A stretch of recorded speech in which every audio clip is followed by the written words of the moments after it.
and welcome back to part 17 of the Final Fantasy VII Remake, where today, yeah, we're finally advancing the plot again. After 2 straight videos of side questing, Cloud needs to get back to Sector 7 eventually to check up on Tifa and Barrett, make sure they got home safe and everything.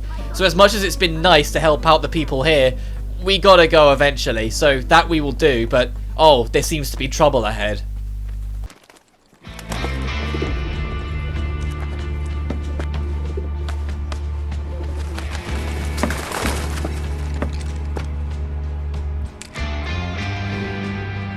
Hello, Aerith. What do you want? Haven't seen him before. He your new boy toy? He's my bodyguard, if you must know. Wait a minute. Those eyes. Is he the one who beat up Reno? And what if I am? Need to cross my T's, dot my I's, that's all.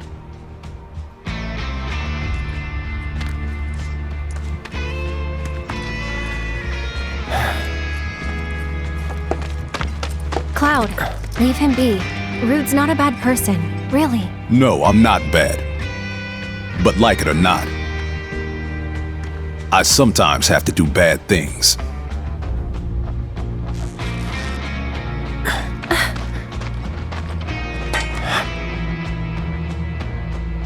Don't take it personal.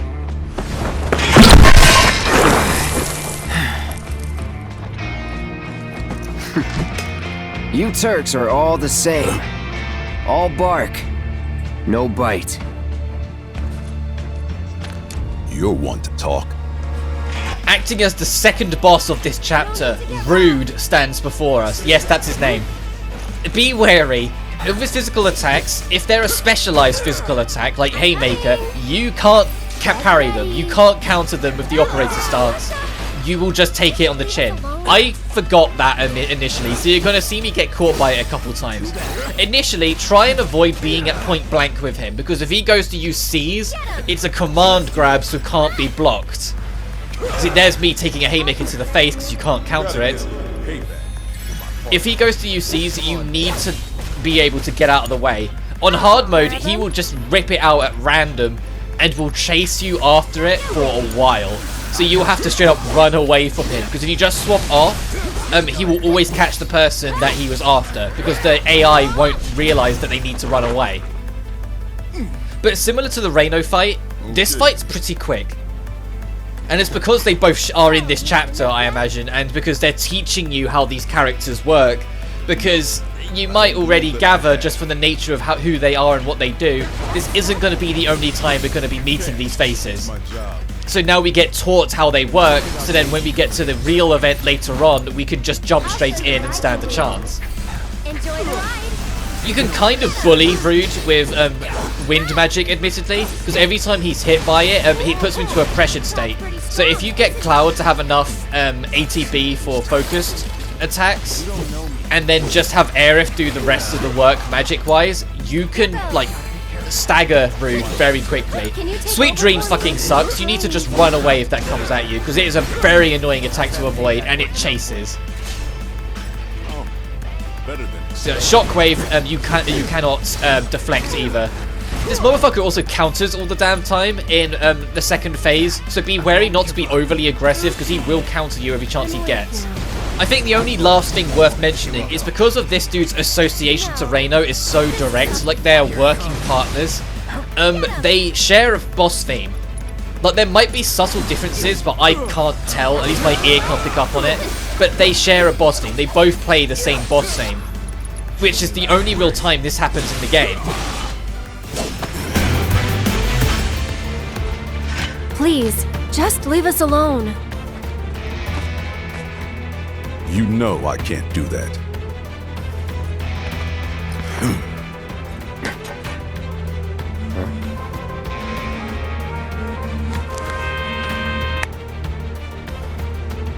Hey there, partner. I'm sure you're having the time of your life, but we're needed on standby for a job at something about Sector 7. So get your ass back here now. Understood. Got somewhere else to be? Apparently so.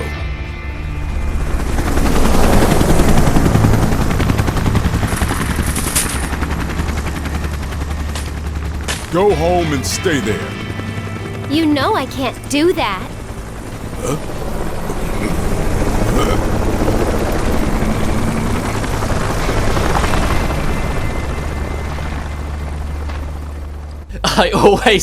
I love that interaction at the end there. Go home and stay there. You know I can't do that. Like, imagine the big evil government FBI dude is telling you stay home and you have the nerve to say no. That's what I mean. I love Aerith's cheekiness in the original 7 and what they do with that cheekiness in Remake. Like, she's really cheeky, but that's always been a part of her original character. It was just the spin-offs that kind of got rid of it. So seeing that in this, it warmed my heart so much to see that they nailed Aerith so much. That they got her character so spot on with that cheeky, street smart-esque side to her. But similar to with Tifa, because we've done all the side quests, instead of ending straight away, there's a discovery quest that is now available to us that gives us more insight towards that character. So, we're going to spend another minute or two with Aerith.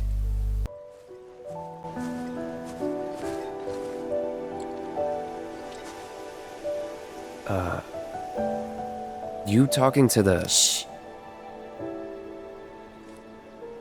So, yeah. It was that kind of day.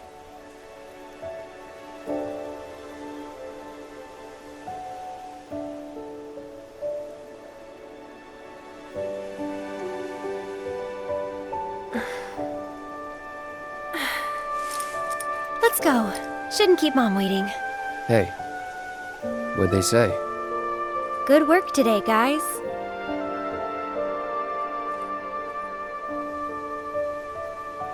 Kidding. They didn't say a word. But, you know...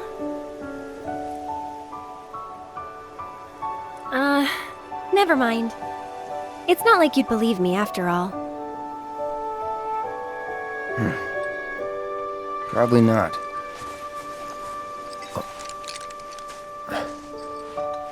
Tell me anyway. Really? Yeah. It won't be much longer now. The flowers, they have something important to tell us. Something they need to share with us. At least, that's the feeling I get. But before they can, there's a final step that has to be taken. Otherwise, we won't hear them.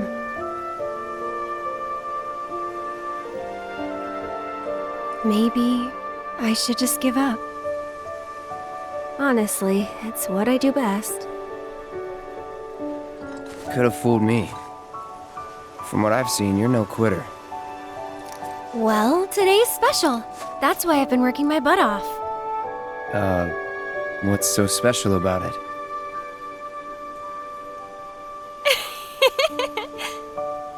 Okay, time to go.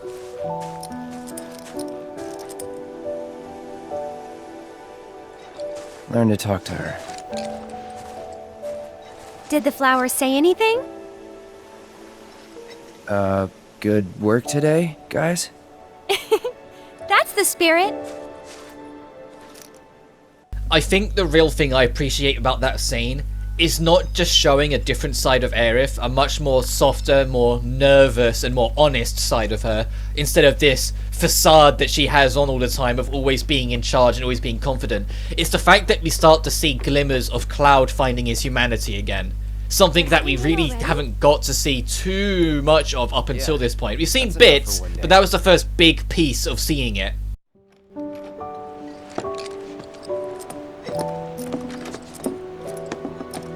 Where have you two been? I've been worried sick. Sorry. We got a little sidetracked. Dinner's ready, in case you're wondering. Ah, great. But before we sit down, I want you to make up the guest room. Gotcha. Take a load off, okay?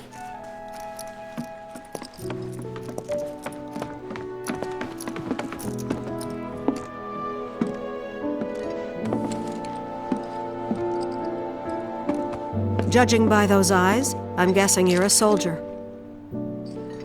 Ex-soldier. I hate to ask, but would you leave tonight without any fuss, no questions?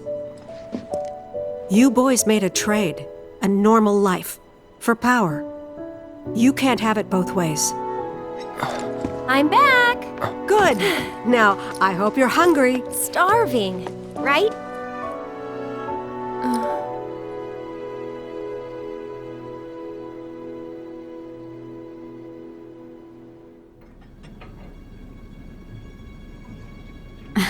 I've never been so proud.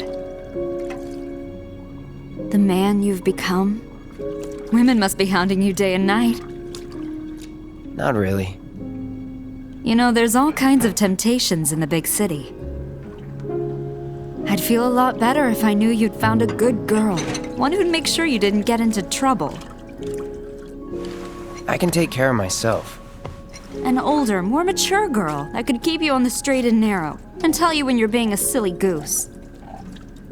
That's the perfect type for you, I'd say.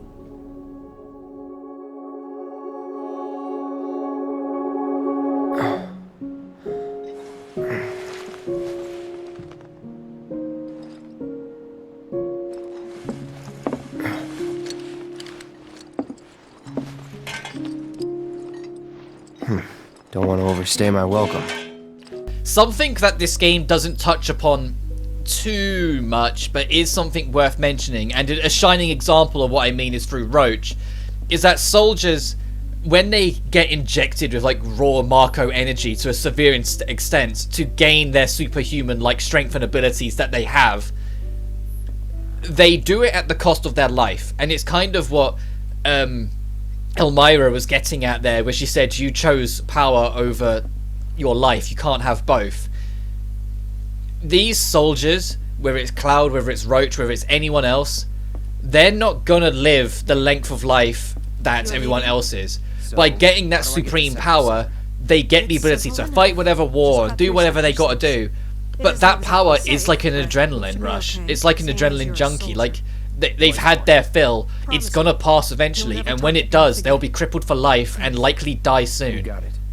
Thank you. Most of them don't live that long. It's something that I actually really appreciate from the expanded universe. Like, all the stuff that came after 7 that they look into more and showcase more. When soldiers burn out, when that adrenaline finally finishes off, they don't just burn out, it destroys them. It wrecks any existing humanity left in them until they're a husk of them for themselves, until they die. And that was what Elmira was getting at. It's like, well, because you took that power, you can't have that and have a life. You have this, and then when it goes, it'll kill you. There is no two ways about it. If it isn't the And so that's why she pushes, among other reasons, which we'll get into more as time goes on. Elmira wanted Cloud to leave before there's attachment, before there's something there that will just ultimately make more problems, because of Cloud's nature of eventually he's going to cripple, he's going to weaken. If you're curious as to what I mean, as much as I don't recommend the film as a general rule, Advent Children, or specifically Advent Children Complete, showcases part of that through Cloud. In that film, Cloud's left arm straight up doesn't work because the adrenaline's burning off. Like, he doesn't have access to his arm anymore. Because it's the nature of how the Marco energy works when it starts to leave you. Oh. Well, look who it is. Talk about a coincidence. What are you doing here? Waiting. Why? Because I'm not sick of you yet. Lead on, then. With pleasure.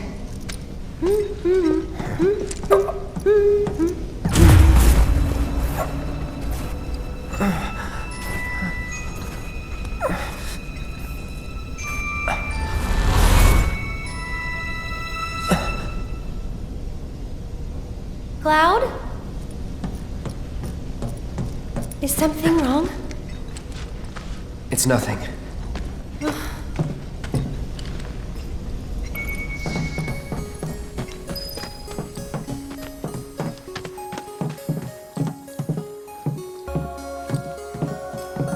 can see the sky. They're still working on the new plate.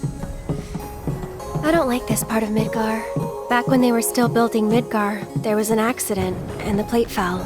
People had only just started moving in, so there weren't a lot living there at the time, but...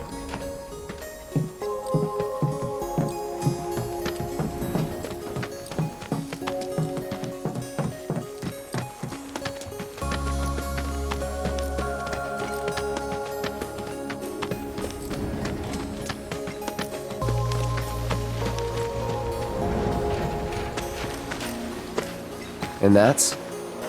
The underside of Sector 6, Wall Market, a real special place. But I'm sure you already knew that, right? I didn't tell you? I enlisted pretty much right after I left home. Don't know much about this place, or any of the slums. Well, it took a lot of people to build Midgar, and they all needed to blow off steam. So some traders built an entertainment district. Inns, shops, bars, the works. Folks started pouring in from all over. Business was booming, money was flowing, which attracted the attention of some guys who didn't much care for the law. And now there isn't any. Right. But instead of trying to solve the problem, the government decided to just wall it in. And that's how Wall Market began. Out of sight, out of mind, as the old saying goes. For the folks in charge, there's no better way to deal with it. So it's like a giant veil. Yeah. Want to see what's behind it? Not really. That's good. 'Cause I know a better way to get to Sector 7. One that, tragically, doesn't go through Wall Market. And it's just through this tunnel here. At least it was, back when I was a kid. I didn't want to talk over any of that initial startup of Chapter 9 because I find it really beautiful. I love what they do with the music. It's another classic track that's reinvented in a beautiful way. The dialogue bounce between Cloud and Aerith because of course Aerith was aware we were going to be sneaking out and so beat us there and just somehow got there before us. It's really charming. It genuinely is a really charming section and I didn't want to talk over it in any sense of the word. But now we're in Chapter 9. This chapter is one of 2 chapters in the game, and I've talked about it before, that I genuinely believe should have been split in half. Because this chapter is gargantuan. This chapter is genuinely going to be like the next fucking 5 hours of your casual playthrough. It probably won't be in this Let's Play, because obviously editing, but it's on your first playthrough, you're going to spend half a day, if not a whole day, in this chapter. Because it is huge. No other way? And it's entirely because of the second half. And the funny thing is, I mentioned this in a previous video, where I think the split for this chapter isn't actually like in the middle of the chapter in terms of length. It's much earlier than that. It's after like the first 45 minutes to an hour. In fact, the end of this video is where I think the chapter should end. I think this chapter should have been a really short, just cool little niche chapter where you get to play around with Cloud and Aerith, get a better feel for how their synergy works. Give you a tease of what's to come, because there are a few little plot things in here that tease what to expect from later on in the chapter, but would have worked fine as a tease for the next chapter.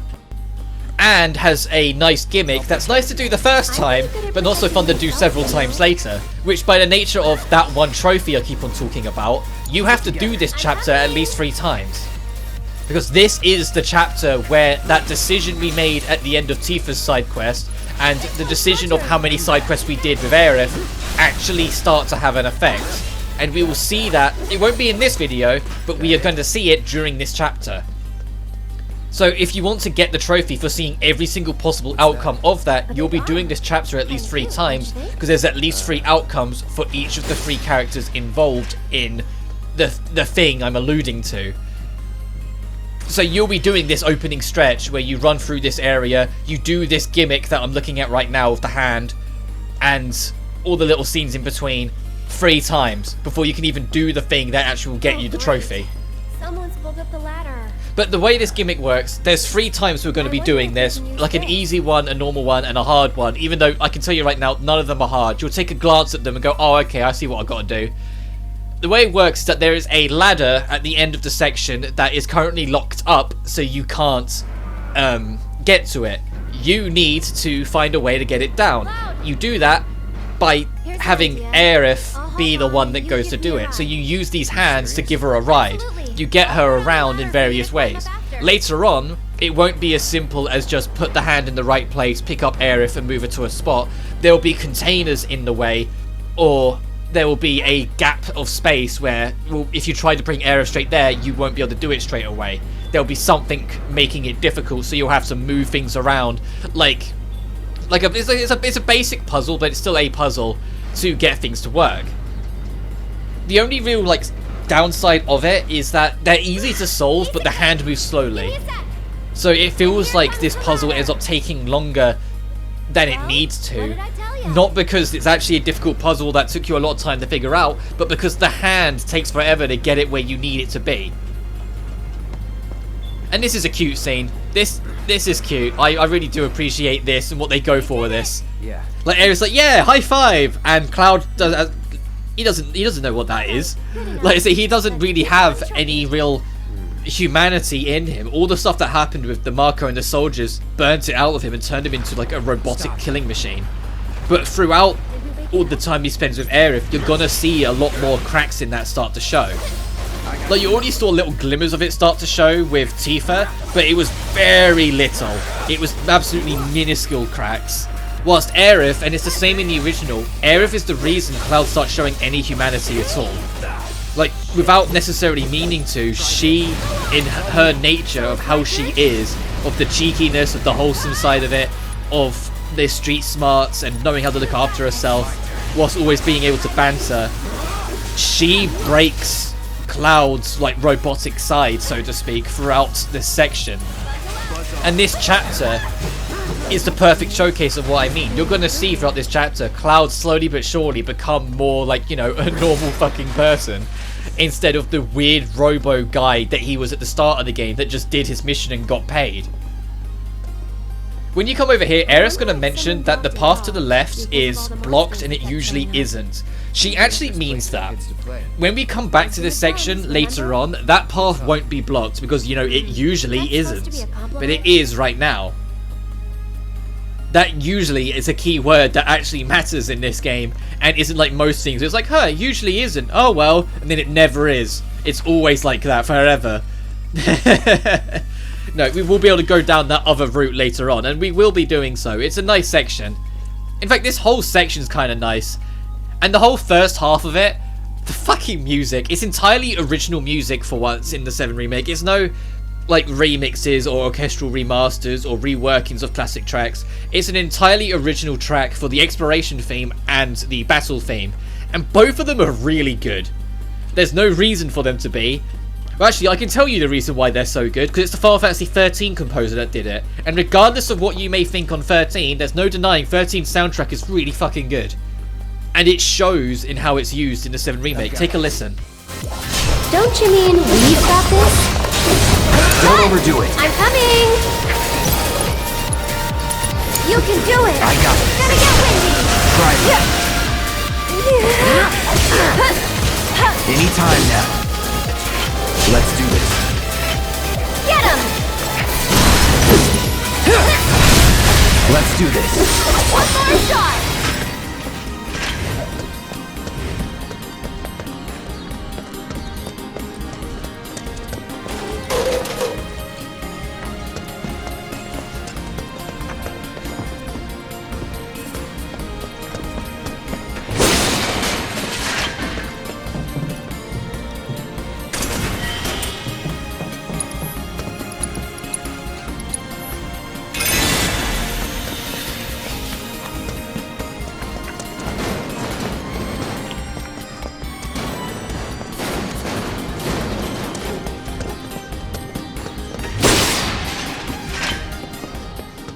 I know I was quiet for a bit longer than I usually would be in these sort of things, but I feel like I'm justified in that because of how good the music is.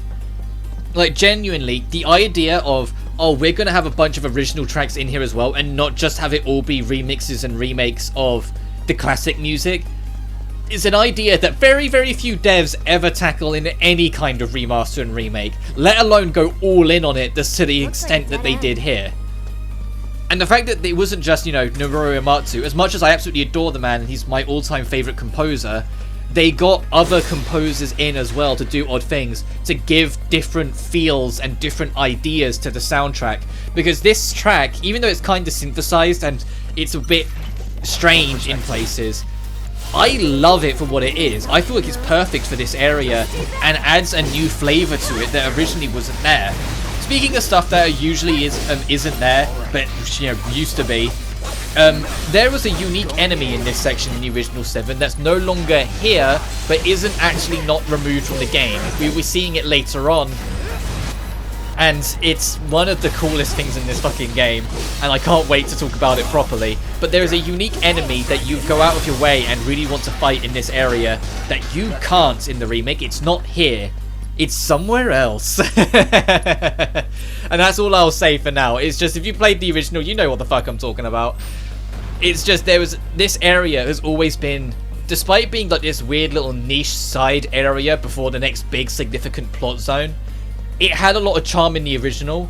And although a little bit of its charm is gone because of a particular enemy that's removed, they replaced it with an entirely new kind of charm, with moving these mechanical arms as an actual gimmick and not just a you press a button and it makes a path like it was in the original, but also, you know, the music being so creative and unique and different. And there's gonna be some plot threads in here too, because this area isn't just this zone. This zone is actually a lot bigger in this than it was in the original 7, you know, like everything else.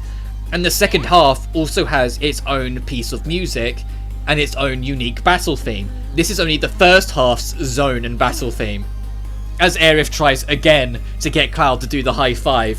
But now he's like, oh, so that's okay, I think I get it. Like, he raised his hand up to himself, because like he's kind of pieced it together now. He's like, oh, okay, that's what we're supposed to be doing. You'll make this easier.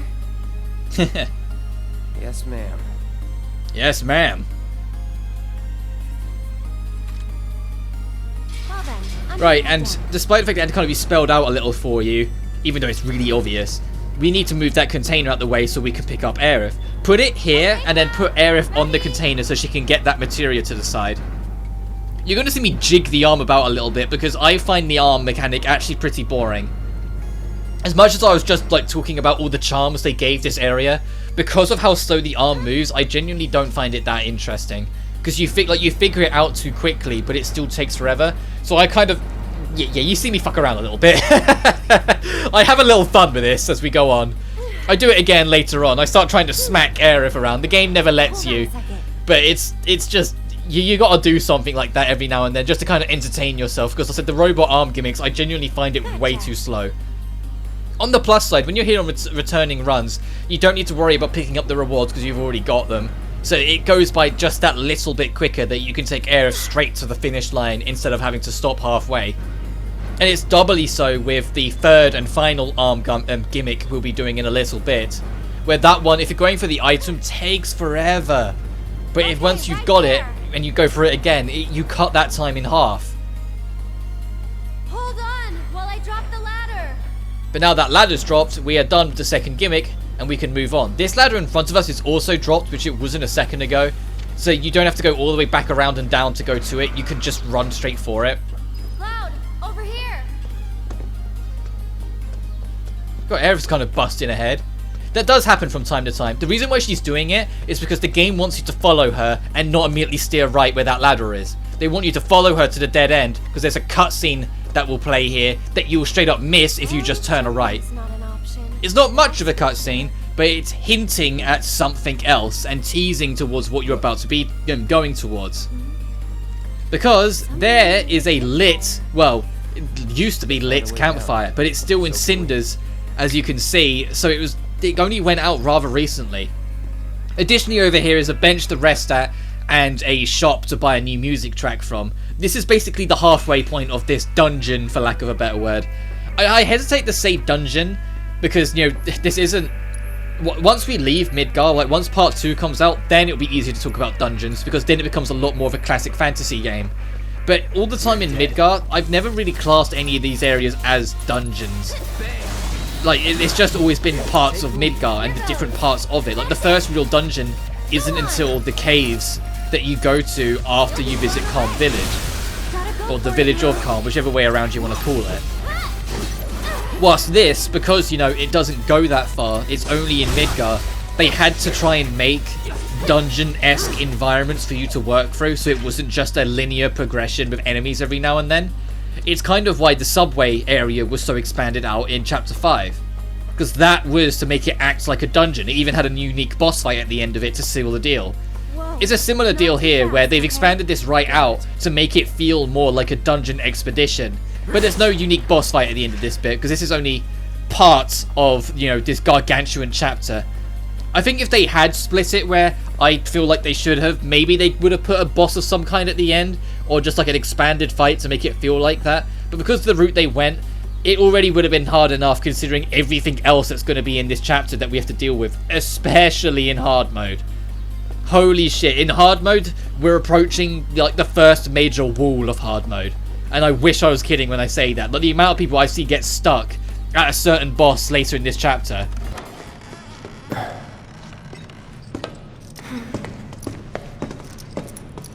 Anybody around? Guess it's just us.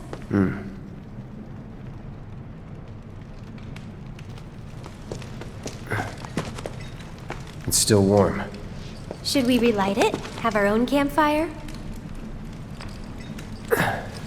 I need to get back. Besides, Looky here, boys! Caught us some burglars! Coming into our homes and stealing our shit, doing crimes. I'd say we're owed compensatory damages! Government composite. I don't get it. How stupid can you be? It's crazy simple!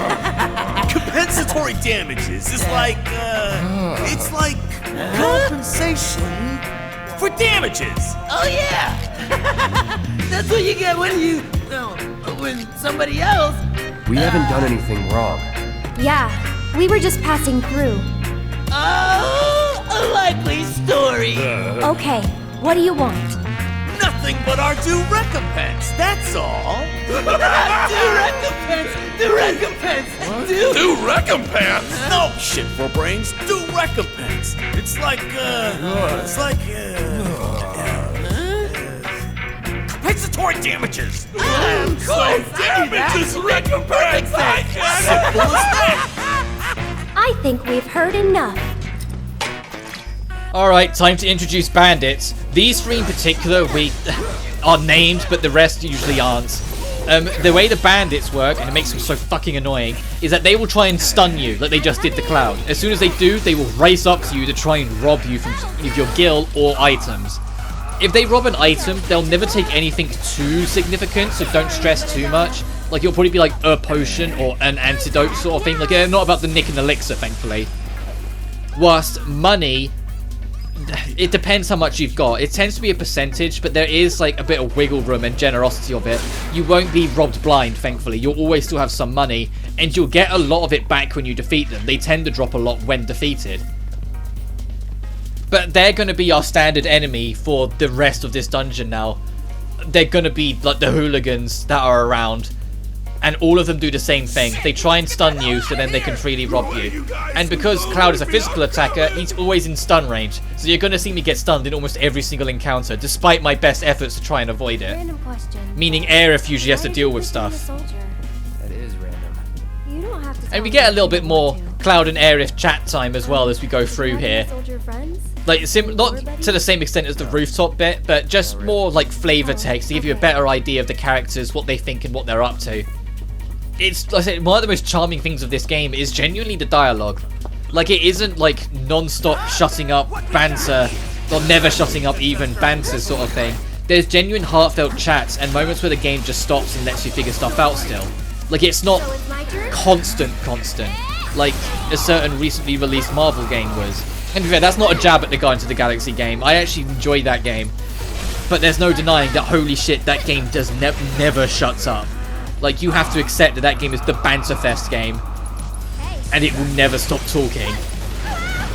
Whilst in this game, although there is absolutely a lot of dialogue, like more so than I think anyone could have ever expected, regardless of the nature of it's, you know, a Final Fantasy game, and if you played 15, that game will also like fill to the brim with dialogue. it still doesn't change the fact that this game is extremely chatty and far more so than most people predicted it would be. But how they handle it isn't, like I said, just the banter fest like it is in other things. They use it to explore characters whilst you play, to give you more glimmers of detail on characters' lives and how they are, instead of it always being dedicated to like lengthy cutscenes that you have to sit down and watch. It's just stuff in the background that if you pay attention to, you'll be like, oh, okay, Aerith seems to be leaning closer towards this line of thinking. Oh, Cloudsight's actually engage in certain conversations he usually wouldn't. Like, he's starting to become more, you know, of a normal person again. Like, there's more little bits and pieces here, there, and everywhere that flesh out the game world and flesh out the characters in beautiful ways. You're going to see a slight cut there, because I was like, oh god, here we go. It's like, because this is the one that takes forever for no good reason. Stupid ladders. Like, genuinely, almost the entire rest of this video. Like, we've got some cutscenes yet, because I wrap up this video just before, like, the turnover point of what I believe should have been the chapter shift. But this is the last gimmick obstacle with the robot arm, and last time you have to engage in it. And it's not just a matter of one arm, it's two slow arms. But if you want that materia, which you do because it's Magnify, you need to first move this container all the way over there, pick up Aerith, put her on it, get the materia, take her off it, because otherwise you can't get her, put her back at the start, because if you put her to the left, it'll be in the way of the container, pick the container back up, put it there, swap to the other arm, put the other container on top of it, you now have a path to make for Aerith. However, if you're not going for the item because you've already got it, it's literally container there, other container on top, Aerith along, done. You cut down so much of the extra work once you're not going for it. But the Magnify materia, you're not going to see me use it too much. Like, it has its charms, but not all the time. There's going to be a lot of instances where I'd rather have something else in its place. The way Magnify works is basically like a chain magic. If you cast a fire, ice, electric, or wind at an enemy, if there's another enemy right next to them when it hits, it will like jump to them as well. Like, a fireball will hit the first enemy and then bounce to the next one, like it magnified, hence the name, to them. So in like really tight situations, or like in encounters where there's just a whole bunch of enemies, Magnify is great because you can just bounce it across the room. Because if there's a third enemy closer to the second one, it will bounce to them as well. You can make like a domino chain between all of them and end up like wrecking a whole room with one spell. So it has its charms, it has its merits.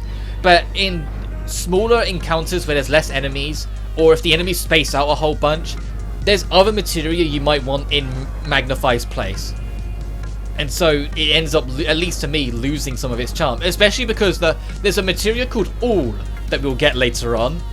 And All, although there are different merits for Magnify over All is every enemy in the vicinity will be hit by this spell. The only difference is that All lowers the damage to justify it being spread out. In the same vein, if you link All to Cure, the Cure will be less effective, but it will go for everyone. Which is why earlier in the Let's Play I was talking about the merits of Cure and Curaga, Tier 2 and Tier 3 of healing. Cura you should use single target, Curaga you should use when it's multi-target. Because if you use Cura multi-target, the heal won't be enough. But if you use Curaga single target, it'll be way too much and it'll be a waste of MP on hard mode. It will, because like if your MP is limited where you can't use MP restoratives, the last thing you want to do is burn a hole in it. So if you're not using Chakra and Pray to heal, and you need an emergency heal with Cura, or a cure so to speak, use Cura for single targets, and if it's a group and everyone's weak, then use Curaga. But if I'm honest, in hard mode, if you're struggling to a point where you feel like you need to use a group-wide Curaga, it might actually be in your better interest to restart the encounter. To just like hit restart from checkpoint, because you might need that magic for a boss fight. To be fair though, because of the nature of you can't start heart mode until you beat normal, you know what to expect. Also, here's me fucking around with Aerith again. I try and slam it on her head and it doesn't let you. So she goes every time you go to, but it never actually lets you hit her. It's just me messing around because I was like, this section takes so long. But you have an idea of what fights gave you trouble in normal and what to expect. There are a few sections later on where it's like, when you realize like 3 bosses in a row all count as the same chapter, you sit there and you go, oh god, I have to actually figure out how to do that and conserve my magic to last all 3 fights. Oh god. But you get to that as you get to that. But it's why I make a point of pointing out during this Let's Play when we transition between chapters. Like in that last chapter, it starts with the fight against Reno and goes all the way until the fight against Rude. That's a long ass chapter for hard mode to be conservative of your magic, especially if you're doing all the side quests as well. But there's Magnify and showing how it works. You can see in the little teaser like gif in the corner, like because there's another enemy nearby, the fire spell jumps to the next enemy. But I don't use it right now, but it does get its merit later on. It's just, its use for me is kind of like here and there. Like I don't always use it. It doesn't always have significance to me. Especially when we get the all materia later on. Because although yes, it lowers the damage and lowers the effectiveness of it, is just a guarantee it will hit everyone. Whilst Magnify is, well, they better be close, otherwise it's not hitting everyone. And talking about cute things again from earlier, the little growing scene of Cloud learning what a high five is. Pretty well. Sure did. Aww. Aww, Cloud. Then Cloud's like, no, it wasn't going to do anything. What are you on about? And Aerith saw right through it.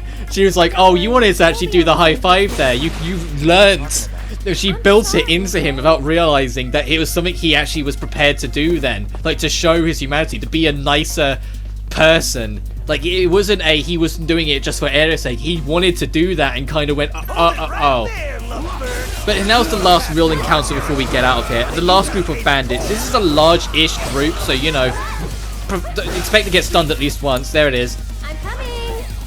150 gil was sold out from us that time. But as you saw there, the next enemy, the enemy we killed dropped 183, so we got that back just fine. We made it. Additionally, if you pay attention to the text there, and it's the real reason why I say don't stress about it, it said you regained. You get your shit back if you kill them. It's only if you let them run away you lose it for good, and I don't think that can happen in this area. Where they're still introducing it, I think it's when they come back later on, they have a chance to try and run away. This made me laugh the first time I saw it. The Cloud takes half a lifetime to actually commit to the high five. It's like, hey, there we go. But that's it, we're done with the dungeon.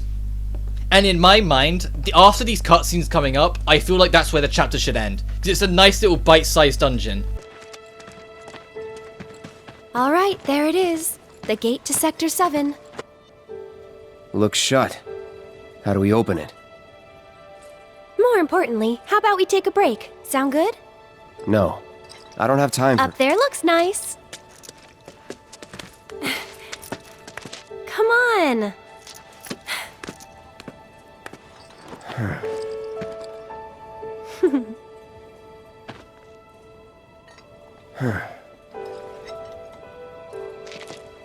You know, a long time ago, I used to sell flowers here. Oh yeah?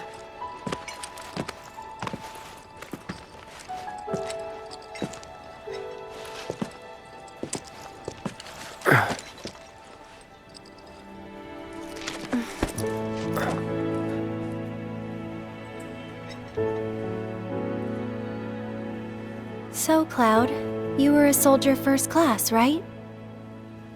Yeah. Weird. Really? What's weird about it? Nothing. Just that you were the same rank. Huh? As who? The first guy I ever loved.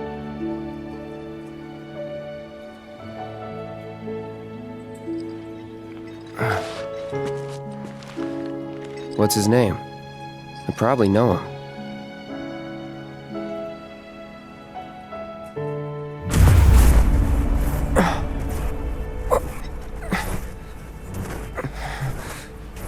Are you okay?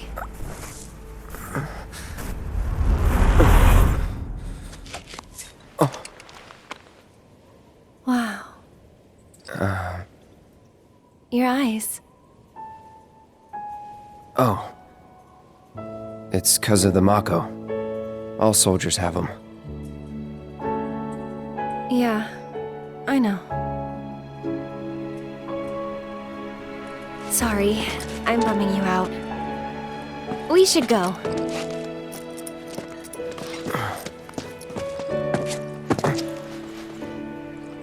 Gotta look forward, not back. Aerith's next going to move over to that dome in the distance, like to the left of this play park.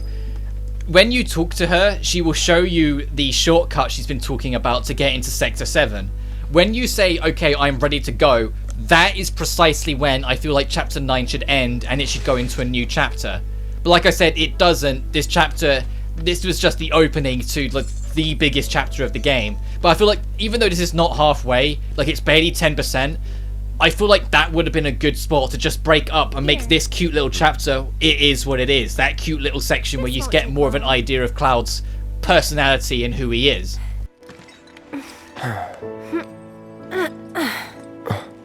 Ready? Want to get to Sector 7 in style? This is the passageway for you.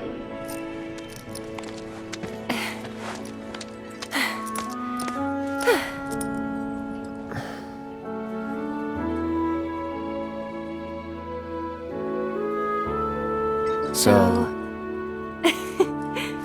Go ahead. You gonna be okay getting home? And if I said I wasn't? I'll go with you. I thought you needed to get back. Don't worry. I have a backup route for emergencies, and it's safer too. And if you notice that Cloud smiles more often. Like the first time he had a little smirk was back with Jesse, Biggs and Wedge, but he's smiling a little bit here and there more naturally. We're breaking him in, and we'll do so hopefully next time on the Final Fantasy VII Remake. But until then, you guys take care now. Peace.